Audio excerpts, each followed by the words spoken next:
Hi friends, welcome back to our channel. అందరికీ happy Sunday అండి. ఈరోజు సండే వచ్చి ఇక్కడ నేను చికెన్ కర్రీ అయితే ప్రిపేర్ చేశాను. ముందుగా అయితే మనం 1 కిలో చికెన్ అయితే తీసుకోవాలి. దాన్ని అయితే నీట్గా 3-4 టైమ్స్ అయితే నీట్గా క్లీన్ చేసుకొని ముందుగా మనం చికెన్ని మ్యారినేట్ చేసుకోవాలండి. కారం ఉప్పు వేసుకొని మ్యారినేట్ చేసుకుంటే మనకి చికెన్ కర్రీ వండినప్పుడు గ్రేవీ అనేది చాలా బాగా వస్తుందండి.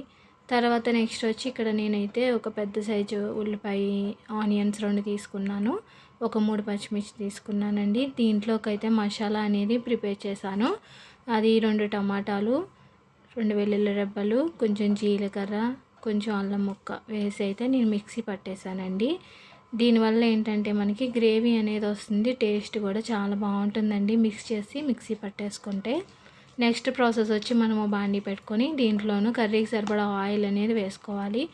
ఆయిల్ కొంచెం వేడైన తర్వాత మనం దీంట్లో కట్ చేసుకున్న ఉల్లిపాయలు, నేను ఒక 2 ఉల్లిపాయలు అయితే పెద్ద సైజు ఉల్లిపాయలు తీసుకున్నానండి. మనకి ఉల్లిపాయ అనేది మంచి బ్రౌన్ కలర్లో వచ్చేంత వరకు కూడా ఫ్రై చేసుకోవాలి.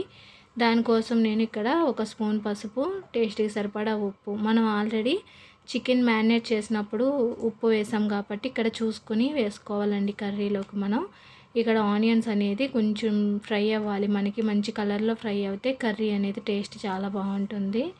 చూసారండి, ఆనియన్స్ అనేది చక్కగా ఫ్రై అయింది.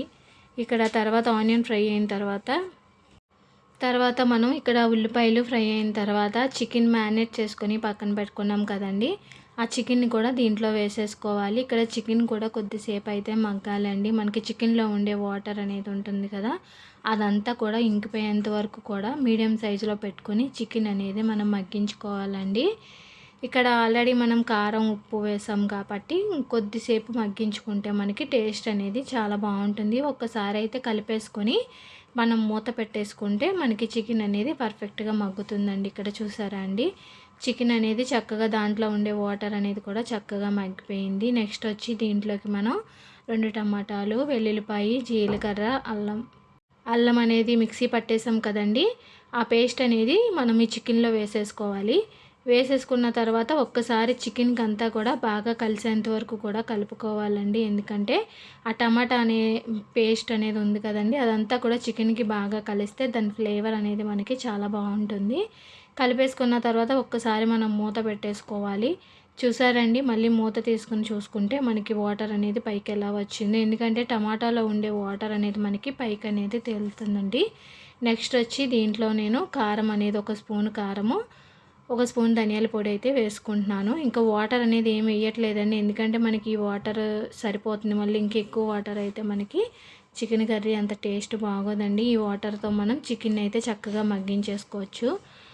ఒకసారి మనం వేసిన మసాలాలన్నీ కూడా కలిసేంత వరకు కూడా కలుపుకోవాలి. కలుపుకొని ఒకసారి మనం మూత పెట్టేసుకుంటే మనకి పర్ఫెక్ట్గా ఉడికిపోతుందండి. ఇక్కడ కర్రీ వచ్చి నేను సిమ్లీలో అయితే పెట్టుకున్నాను.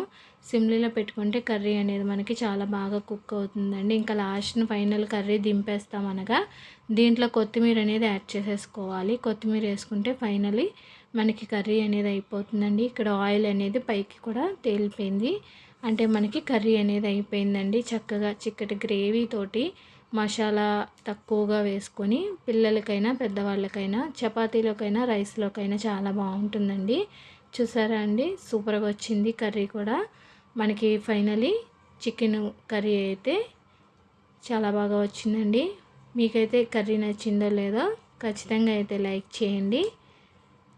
నేను చేసిన కర్రీ ఎలా ఉందో కామెంట్ చేయండి, షేర్ చేయండి, సపోర్ట్ చేయండి. Bye friends.